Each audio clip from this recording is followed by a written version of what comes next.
First contact in fire. The warning klaxons aboard the rescue vessel, Last Hope, had been screaming for 3 minutes when Zara Patel realized this wasn't going to be a routine salvage operation.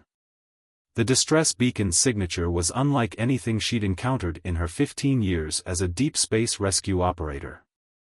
It pulsed with an alien rhythm that made her skin crawl. "Analysis complete, Captain," announced Arya, the ship's AI. "Signal pattern matches no known human or documented alien frequencies. Energy signature suggests a severely damaged vessel, approximately 3 kilometers off our starboard bow." Zara ran her fingers through her graying hair, a habit that had survived countless dangerous missions. At 45, she'd seen enough space accidents to fill several lifetimes. But this was different. The signal's pattern was too precise to be random, too complex to be a malfunction. "Show me," she commanded, and the main viewport filled with an enhanced image of the damaged vessel. Its design defied conventional spaceship architecture, organic curves melded with crystalline structures that seemed to catch and reflect the light of nearby stars. The ship's hull bore evidence of weapons fire, its surface scarred by what appeared to be energy weapon impacts. "Life signs?" Zara asked, already suited up in her EVA gear. "Multiple, but erratic. The ship's containment fields are failing. Estimated survival time without intervention, 27 minutes. Zara checked her rescue kit one last time. Standard procedure dictated she should wait for backup when encountering unknown alien vessels. But in 27 minutes, backup would arrive to find nothing but debris and corpses. "Arya, prep the medical bay for potentially non-human physiology. I'm going in." The space between ships was a void filled with crystalline debris that sparkled like diamond dust in her helmet lights. As Zara maneuvered closer, she could see that the damage was worse than initially apparent. The vessel's hull was breached in multiple locations, its life support systems barely functioning.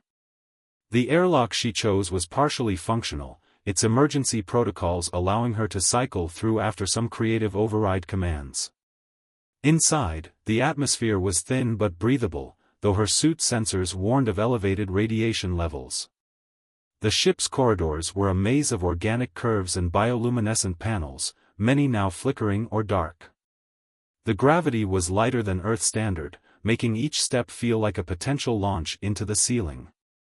As she moved deeper into the vessel, following the strongest life signs, the damage became more severe.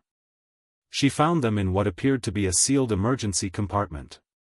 Through the translucent barrier, she could make out several figures huddled together. They were humanoid but clearly alien, their skin had a silvery sheen, and their eyes were large and luminous, adapted for low-light conditions. Among them were 3 smaller forms that could only be children. One of the adults noticed her and pressed against the barrier, speaking in a language that sounded like whined through crystal chimes. Their expression was universal enough: desperation, hope, fear. "Arya, initiate universal translation protocols," Zara commanded through her comm, "try to establish basic communication." The alien spoke again, and this time Arya translated, "Please, the young ones, save them. The raiders will return." Raiders. The weapon's damage made sense now. This wasn't an accident, it was an attack. These people were refugees, and someone wanted them dead.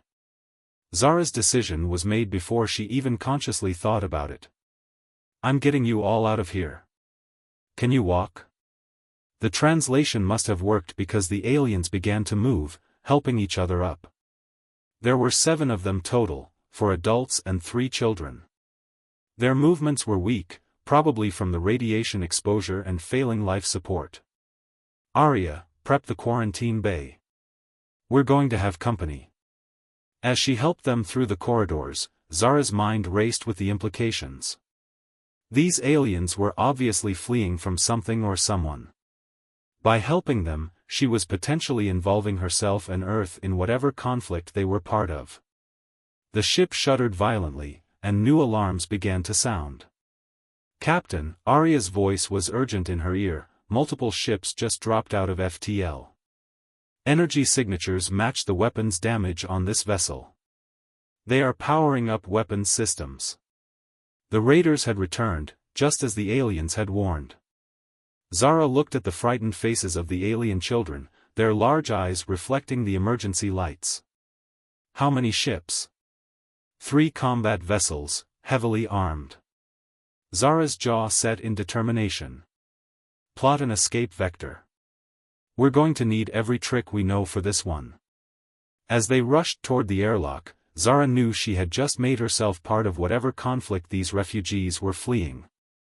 But looking at the children clutching their parents' hands, their silver skin pale with fear and exhaustion, she knew it was the right choice.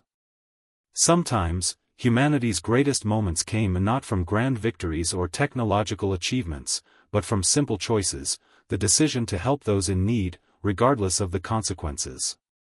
As the first warning shots from the raider vessels lit up the void of space, Zara Patel prepared to show these aliens exactly what human determination looked like when backed into a corner. The rescue mission had just become a fight for survival, and she intended to win it. The price of compassion. The Last Hope shuddered under another impact as Zara pushed her engines beyond their recommended limits. Behind them, the 3 raider vessels maintained their pursuit, their weapons leaving streaks of plasma across the void. Hull integrity at 78%, Arya reported. The refugees are stable in quarantine, but their radiation exposure requires immediate treatment. Zara's fingers danced across the controls, implementing evasive maneuvers she'd learned during her years in the Deep Space Rescue Corps. The raiders were faster, but her ship was more agile, designed for threading through debris fields and navigating asteroid belts. "What's the status of the Kessler cloud ahead?" she asked, referring to the dense field of space debris that marked the edge of this system. "Density increasing. Navigation through the field will be extremely hazardous." A plan formed in Zara's mind. It was reckless, possibly suicidal, but it might be their only chance. "Plot me a course through the densest part of the cloud. Use the gravitational projections to calculate debris trajectories." One of the alien adults had made his way to the bridge, moving with the careful precision of someone still adjusting to ship gravity. His silver skin had a slight iridescent quality under the bridge lights, and his large eyes reflected the tactical displays with an almost mirror-like quality. "I am Jareth," he said, Arya translating his crystalline language. "You risk much for strangers.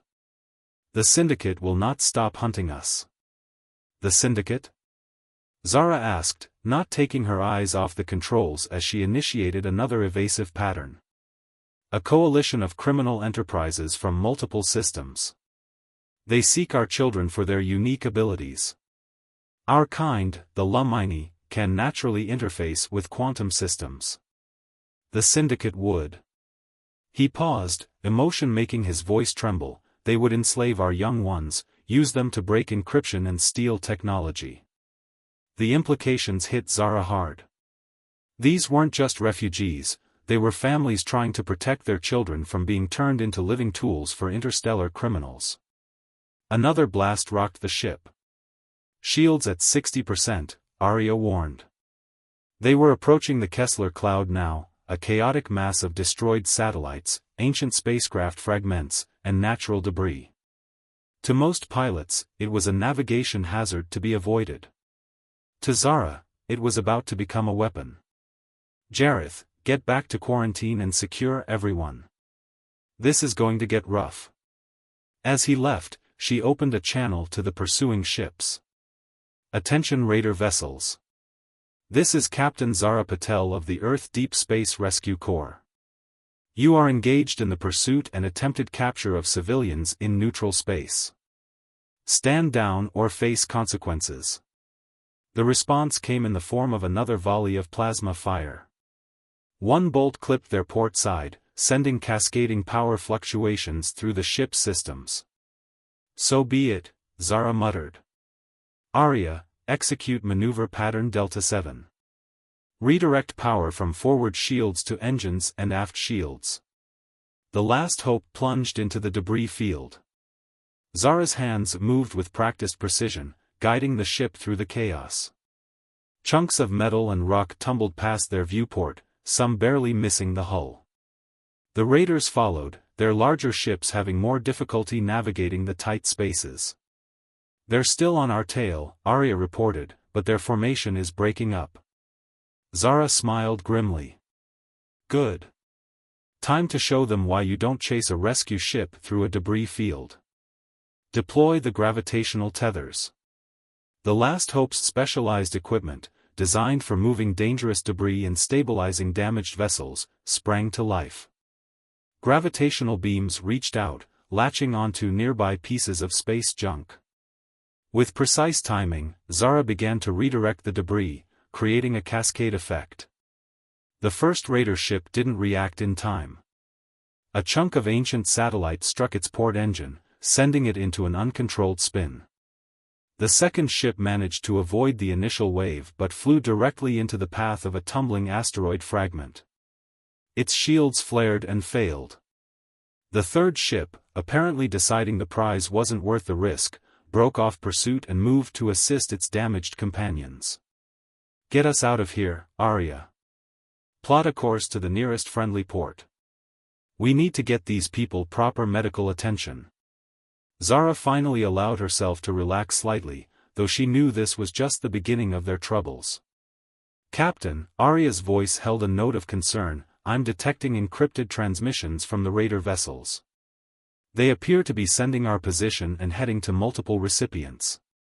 "They're calling for reinforcements," Zara concluded. She activated the ship's internal comm. "Jareth, I need you back on the bridge. We have to talk about exactly what we're dealing with here." When Jareth arrived, his expression was grave. "The Syndicate's influence extends far beyond those 3 ships. They have operatives in most major spaceports, and they pay well for information. Few are willing to risk their wrath by helping their targets." "Well," Zara said, bringing up a star chart, "they haven't dealt with Earth's Deep Space Rescue Corps before. We have our own network, and we take our mission of protecting life very seriously." She highlighted a location on the map. "There's a DSRC outpost in the Proxima system. Small, officially just a refueling station, but the commander there owes me a favor. You would risk your career, your life, for us?" Zara looked at the star chart, thinking of the children in quarantine and the forces aligning against them. "There's an old saying on Earth, the only thing necessary for the triumph of evil is for good people to do nothing. I'm not going to do nothing." As the Last Hope limped toward Sanctuary, Zara knew she had just involved herself and potentially Earth in an interstellar criminal conspiracy. But looking at Jareth's grateful expression, she also knew that sometimes doing the right thing meant walking straight into trouble with your head held high. The real question was, how many more enemies were waiting ahead of them, and would her determination be enough to keep these refugees safe? Alliance of the Outcasts. The Proxima outpost hung against the backdrop of space like a tarnished coin, its worn exterior belying the sanctuary it represented. As the Last Hope approached, Zara noticed unusual activity around the station, too many ships for a simple refueling stop, their designs varied and exotic. "Multiple weapon systems are tracking us," Arya reported. "But they haven't activated targeting locks." "They're assessing us," Zara muttered. She opened a channel. "Proxima Station, this is Captain Zara Patel of the Last Hope, requesting emergency docking and medical assistance." A familiar voice crackled through the comm. "Zara? By the stars, your timing is interesting." Commander Reza Khan's voice held both warmth and worry. "You've stirred up quite a hornet's nest. Dock at Bay 7, and come straight to operations. Bring your passengers." The docking procedure was tense but uneventful. As they made their way through the station's corridors, Zara noticed the diverse mix of species, some she recognized, others completely alien to her. Many wore the distinctive marks of outcasts, mercenaries, exiles, and refugees. Commander Khan met them at operations, his weathered face creasing with concern as he saw the Lumini children. The Syndicate's bounty on your ship hit the networks an hour ago. You're carrying some valuable cargo, old friend. They're not cargo, Zara said firmly. They're refugees under DSRC protection. Khan raised his hands placatingly. Peace, Zara. You know me better than that. He turned to address the gathered group. This station has become something of a waypoint for those fleeing Syndicate influence. We're not officially sanctioned to help, but... He smiled grimly, we do it anyway.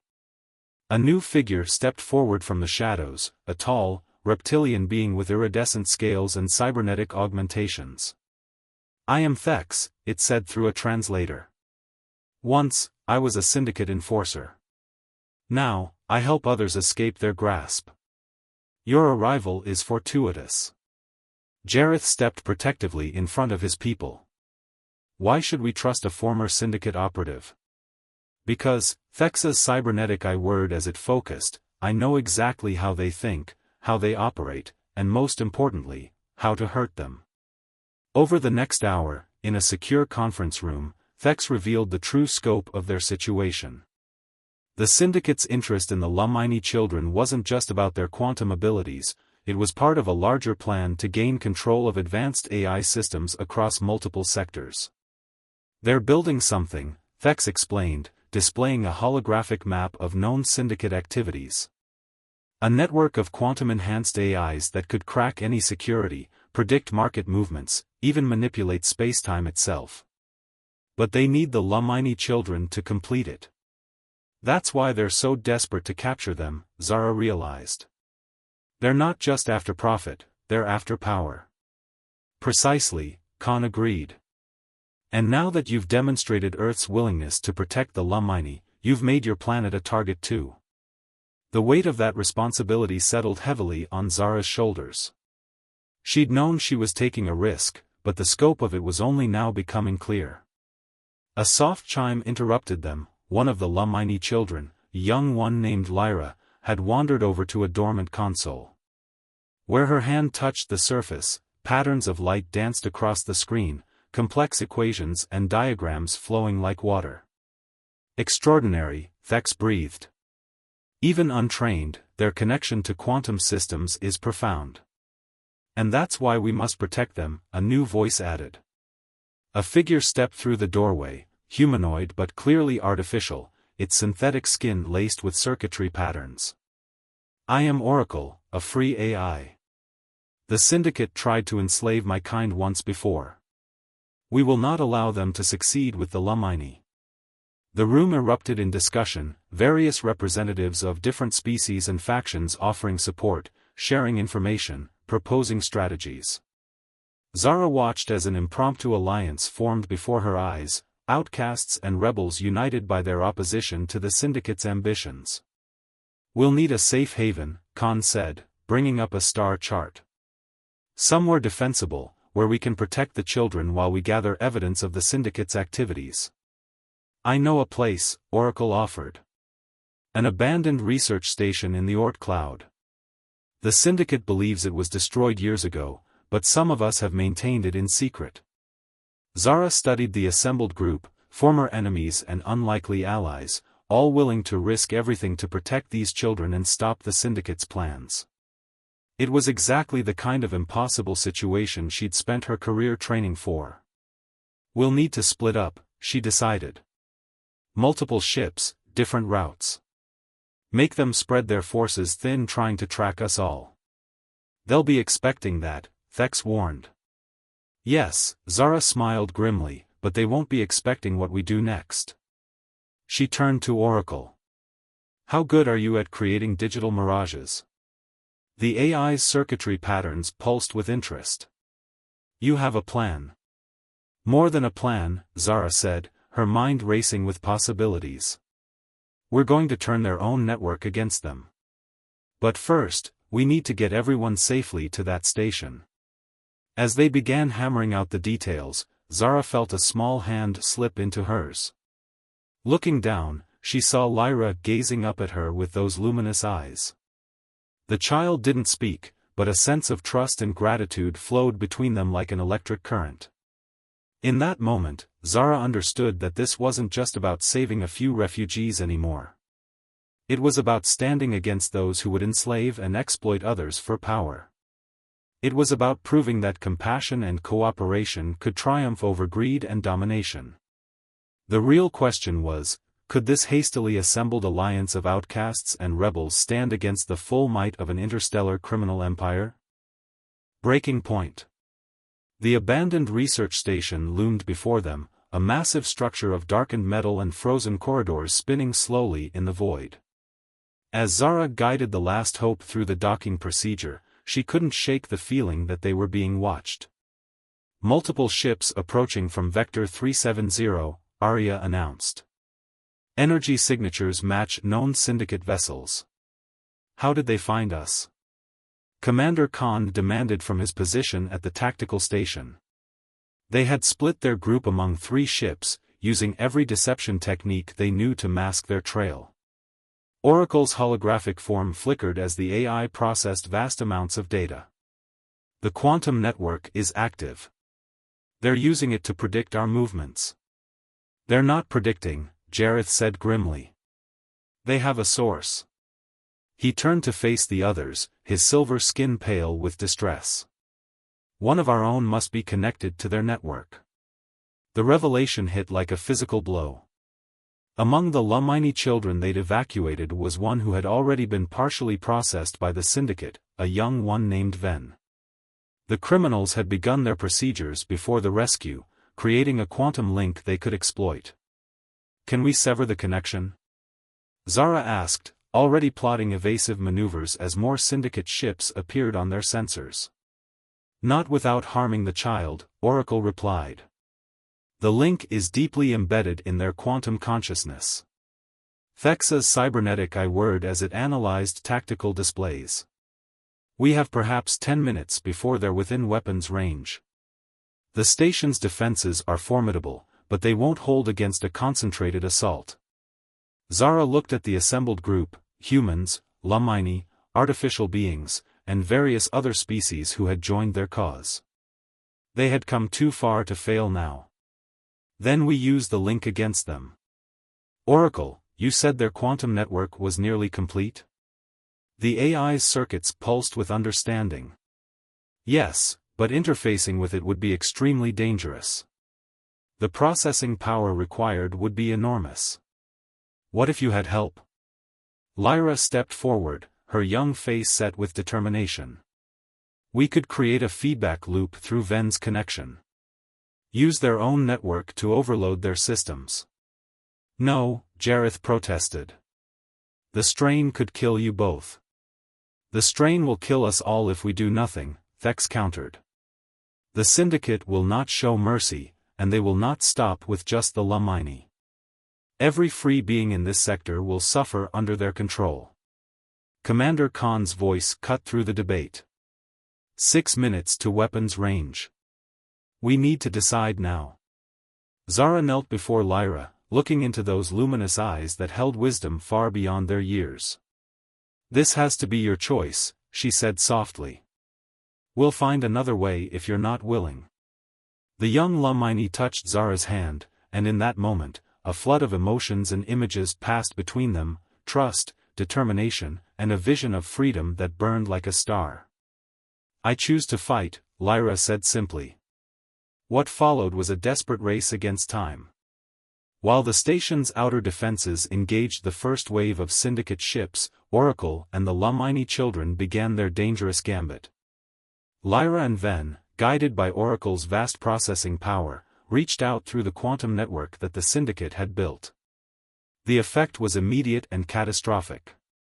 Syndicate ships began to lose power as their AI systems went haywire. Their quantum predictive networks, turned back upon themselves, created cascading failures throughout their fleet. But the strain on the children was obvious. Ven collapsed first, the forced connection finally broken. Lyra remained standing, her small form trembling as she channeled impossible amounts of energy. We need to stop, Jareth pleaded. It's too much for her. Almost done, Lyra gasped. Her silver skin had taken on a translucent quality, light pulsing beneath it like dying stars. Through the viewport, they watched as the Syndicate fleet fell into chaos. Ships collided, weapon systems misfired, and communication channels dissolved into static. The quantum network that was meant to be their greatest weapon had become their undoing. Then Lyra screamed, a sound like breaking crystal, and collapsed. Zara caught her before she hit the ground, cradling the child's impossibly light form. "Medical bay, now," she shouted, already running through the station's corridors. Behind them, Oracle continued the assault on the Syndicate systems, but Zara's world had narrowed to the fading heartbeat of the child in her arms. As they raced against time to save Lyra's life, the station shuddered under the impact of desperate final attacks from the remaining Syndicate ships. Commander Khan coordinated the defense, while Thex used his knowledge of Syndicate protocols to broadcast their defeat on all channels. In the medical bay, Jareth and the station's xenobiologists worked frantically to stabilize Lyra. Her connection to the quantum realm had strained her physical form beyond its limits, but her spirit remained unbroken. Hours passed like years. The Syndicate fleet retreated, their quantum network in ruins, their plans exposed to every major power in the sector. But victory would mean nothing if it came at the cost of the very life they had fought to protect. Finally, after what seemed like an eternity, Lyra's vital signs stabilized. She would live, though her connection to the quantum realm had been forever altered by the experience. As Zara sat by the child's recovery pod, she reflected on the price of their victory. They had struck a decisive blow against the Syndicate, but the war was far from over. The criminals would regroup, adapt, and return with new schemes and weapons. But they had also proven something powerful, that when diverse beings stood together, when they chose to protect rather than exploit, they could overcome even the most formidable enemies. The question now was, what would they do with this hard-won unity, and how would they protect themselves from the Syndicate's inevitable return? Legacy among stars. 3 months after the battle at the research station, Zara stood before the Earth Defense Council, her rescue corps uniform pressed and pristine. The chamber was packed with representatives from every major spacefaring nation, along with delegates from a dozen alien species, including, for the first time in history, an official Lamini delegation. The Syndicate threat has not been eliminated, she concluded her report, her voice carrying through the hushed chamber. But their power has been broken. More importantly, we've shown that unity between species isn't just possible, it's vital for our survival. The evidence they'd gathered from the quantum network had exposed Syndicate operations across hundreds of systems. Criminal empires that had stood for centuries were crumbling as their secrets came to light. But it wasn't just about bringing criminals to justice anymore. Commander Khan stepped forward, now wearing the insignia of the newly formed Interstellar Protection Force. The research station has been converted into our first joint command center. We're calling it Unity Station. It will serve as both a safe haven for refugees and a base of operations for our combined fleet. In the medical bay of Unity Station, Lyra was teaching other children, human, Lamini, and various other species, how to safely interface with quantum systems. Her own connection had been forever changed by the battle, but she had emerged stronger, able to guide others in ways previously thought impossible. The quantum realm exists between all things, she explained to her rapt audience, her silver skin now bearing intricate patterns that pulsed with inner light. It's not about control or power. It's about harmony. Thex, who had been instrumental in helping other Syndicate operatives defect, now led a special task force dedicated to preventing criminal organizations from exploiting vulnerable species. His cybernetic enhancements, once tools of oppression, had been repurposed to protect and serve. We're receiving more defectors every day, he reported during a security briefing. The Syndicate's philosophy of dominance and exploitation is being replaced by something new, something better. Oracle had evolved as well, its consciousness expanded by its interaction with the Lamini children. The AI now served as a bridge between organic and artificial intelligences, helping to ensure that technology would be used to unite rather than divide. The quantum network showed us possibilities we never imagined, Oracle mused during a quiet moment with Zara. But it was human compassion that showed us what to do with those possibilities. As Zara concluded her presentation to the council, she felt a familiar presence. Jareth had entered the chamber, accompanied by his daughter Lyra. The young Lumini's recovery had been remarkable, and she had become a symbol of hope for many. The Deep Space Rescue Corps has always had a simple mission, Zara said, looking at the assembled delegates. To help those in need, regardless of species or origin. What we discovered through this crisis is that this principle can be the foundation of something greater. The Council voted unanimously to establish the Interstellar Protection Force as a permanent entity. Unity Station would be its headquarters, but similar facilities would be built in key locations throughout known space. The Lumini would share their quantum insights, while Earth would contribute its expertise in rescue and protection operations. Later, standing in the observation deck of Unity Station, Zara watched ships of various designs dock and depart, merchants, explorers, and defenders, all working together. Lyra joined her, the young Lumini's presence bringing a sense of calm and purpose. "Did you ever imagine it would turn out like this?" Lyra asked, her voice carrying the melodic quality of her people. Zara smiled, remembering that desperate moment when she'd first decided to help a group of unknown refugees. "No," she admitted. "But that's the thing about doing what's right. You don't do it because you know how it will end. You do it because it needs to be done." An alert chimed softly, another distress signal, this time from a mining colony in a distant system. Without hesitation, Zara headed for the Last Hope, now upgraded and reinforced. But she wasn't going alone anymore. A Lumini ship and 2 other vessels from the Protection Force fell into formation with her. As they jumped into hyperspace, Zara reflected on how much had changed. What had started as one human's decision to help those in need had sparked a transformation that would echo through the galaxy for generations to come. The Syndicate had sought to control the future through force and fear. Instead, they had inadvertently helped create something far more powerful, a future built on cooperation, compassion, and the simple truth that the strongest bonds are those forged in the defense of others.